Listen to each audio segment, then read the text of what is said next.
Bang, asyik cerita pasal Honda CVT je bang. Apa gearbox Honda lain apa tak nak cerita ke? Honda ada je gearbox 80, gearbox manual. Aduh, nak buat macam mana geng? Kalau dah lagi ramai orang kat luar sana nak tengok gearbox CVT, aku kena buat lah video. Tapi tak apalah, hari ni aku buat satu video bukan berkenaan dengan CVT Honda, gearbox Honda juga, tapi ini bukan gearbox CVT. Ini gearbox 80 nama dia, ataupun automatic lah. Ini untuk model Honda FB. Tahun keluaran dia pun agak lama, tak macam model-model Honda yang baru. Mostly model Honda yang baru ni dia dah start keluarkan CVT, tapi untuk model lama ni dia still guna gearbox 80 lah. So sebenarnya model Honda FB ni jarang jugalah kita dapat kan. Bukan kata tak pernah dapat, disebabkan kereta ni pun dia dah lama, mileage pun dah beratus ribu. Jadi kita pun suggest dia untuk overhaul terus lah. Sebabnya kalau kereta korang mileage dah beratus ribu ni, memang disarankan untuk overhaul lah. Lagi-lagi kalau dah ada simptom jerking lah, menyentak lah, delay lah, macam-macam lah kan.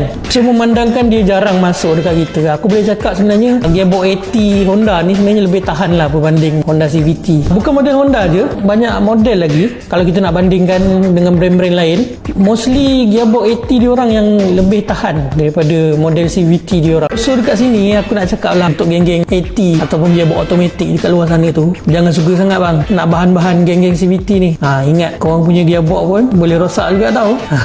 Kalau kata korang ada masalah dengan gearbox kereta korang, 80, CVT, DCT, DSG, boleh roger je terus kita orang pakai gearbox Transmatic Automotive Seksyen 15 Shah Alam.